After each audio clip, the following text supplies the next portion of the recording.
Yeah, I don't know why we changed. I don't know why our intensity switched whenever it did in that second quarter. But it was just we were pushing the ball. I don't think we stopped them some. It wasn't like we got every stop in a row, but we were pushing the ball and we had energy and we had life to us. And that's how we play. We play with energy, we play fast. And so in the first half, we were just kind of bogged down. A lot of that, the first quarter for sure, a lot of the second quarter, we weren't able to just, and I think we credit them, they did a good job, but I think we were kind of doing it to ourselves. We were just walking the ball up the floor. We didn't do any favors on the glass. So we had no wind in that sail. It wasn't like we got any offensive rebound putbacks or anything like that during that stretch. So they made the adjustment, and they decided to start pushing the ball. Then we make a three, then we get a lay-in. Then it's a totally different situation. And at that time, I know that then our fans get excited, and then it feels fun. Versus if we could erase the first 12 or 14 minutes, then we would gladly do that. So I don't know why they made the change, Jim, to be honest with you, but they did, and we needed it because we wouldn't have won the game. Obviously, everyone here knows it wasn't a 20-point situation.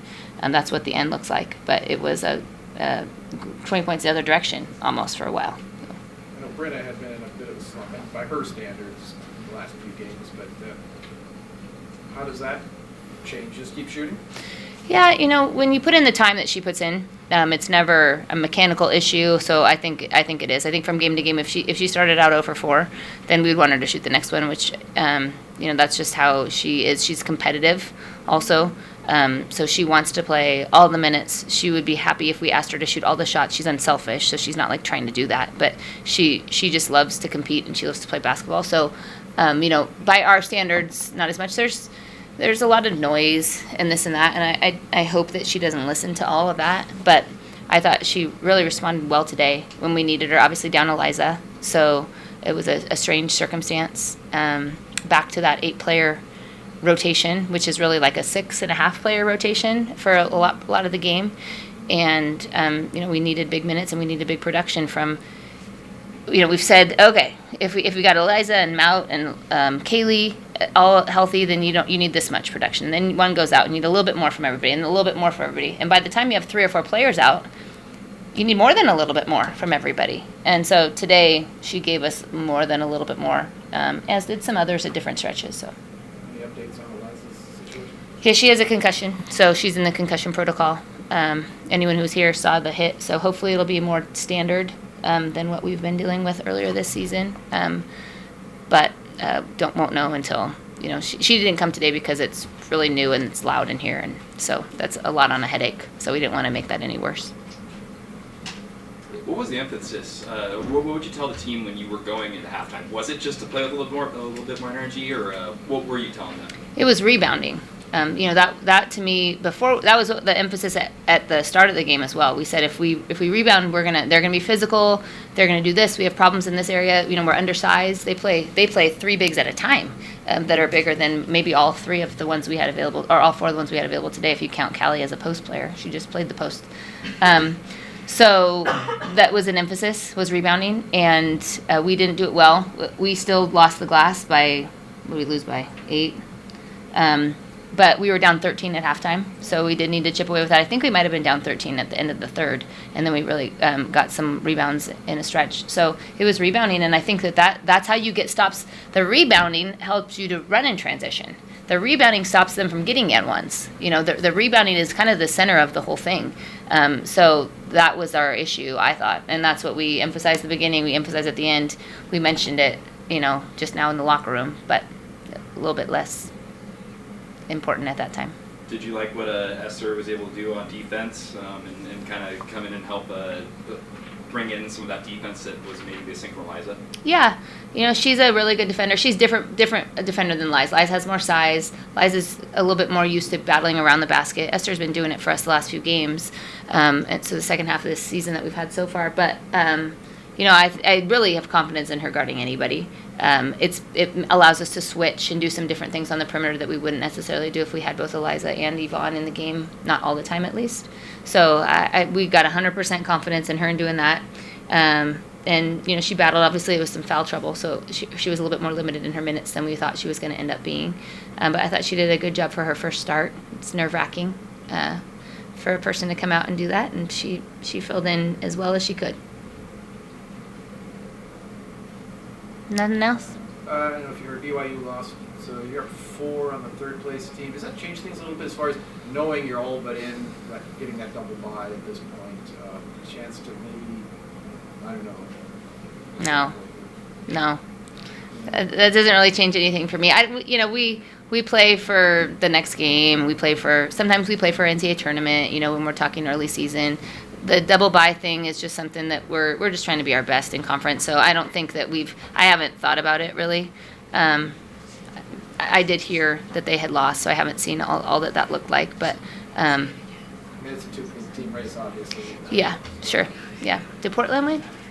They play tonight. Oh, that's one that's more exciting. Yeah. No, I don't think that part makes much impact. We're just trying to get better and take care of our own self right now, and it's great. I mean, hopefully we will. I'd love to have a double bye, but I don't think that's on most of our minds right now. It's just what we can improve on and what we got ahead of us next week. I'll ask go ahead into next week into San Francisco and Santa Clara. I mean, what are those teams and going on that road trip? I mean, what do you know about them, and what can you tell us? Yeah, I mean, San Francisco is the first team in the conference to start playing as physical as against us. So that I know that's what they do. I know they run in different people. They try to push you, shove you, grab you, fall down, and then they've got really good shooters around all that. Right? They play hard. They play very, very hard, and Santa Clara's before them, and I think they're a tough team to play because they're so skilled and they play hard. But they've got more.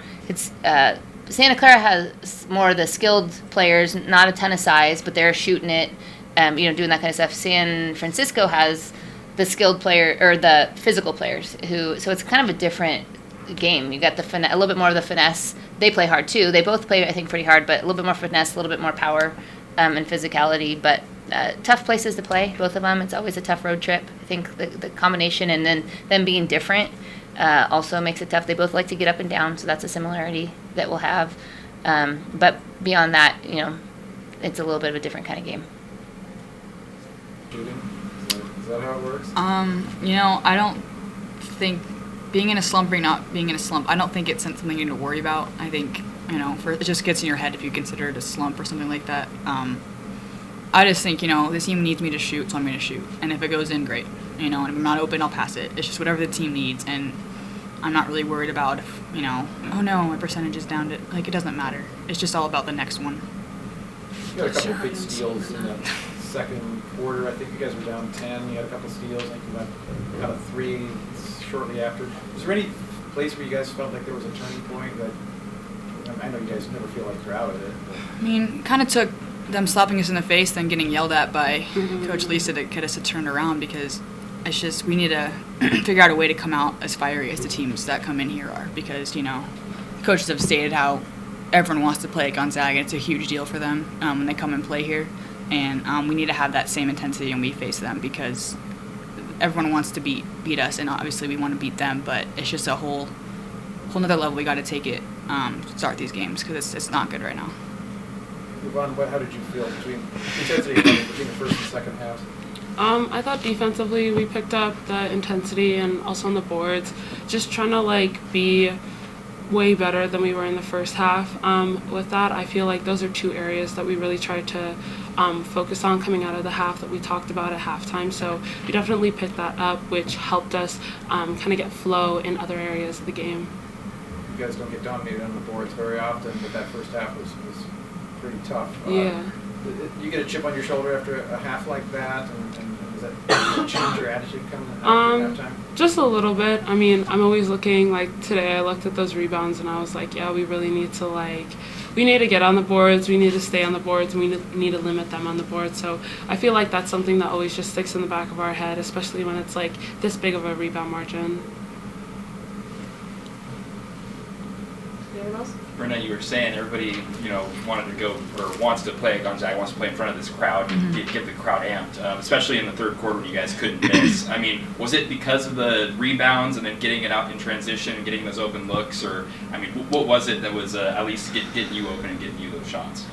I think it was just a mix of things. I think we kind of snapped out of our funk we were in first half and stopped feeling sorry for ourselves and started getting after it. And then I think once we started meeting those expectations, things just kind of clicked into place. And, Lynn was one pass away from a double-double.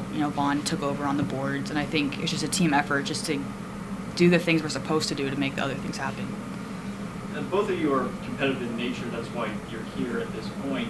But it's a long season. How do you keep just getting up for every single game as if it is the biggest game of the season where you don't have a letdown hangover game? Well, I feel like that just goes back to like some of our goals that we have for the season. Like we always want to be our best, and if we're gonna be our best, then we have to work and we have to come out like we want that. We want to achieve our goals. We want to get where we want to be. And I feel like every single game, like even though we're past like playing teams in this conference like once, it's like let's just start fresh. Let's start from the beginning, and let's not let anything in the past dictate how we're really going to push in the future. And I feel like that's just a mentality that I try to keep myself. Like every single game we go out and we go hard, and like I don't care where we are, whether in November or whether we're in January, like every single game matters. So that's kind of like the mentality I try to keep. Anyone else? All right, thank you all. Thank you, guys.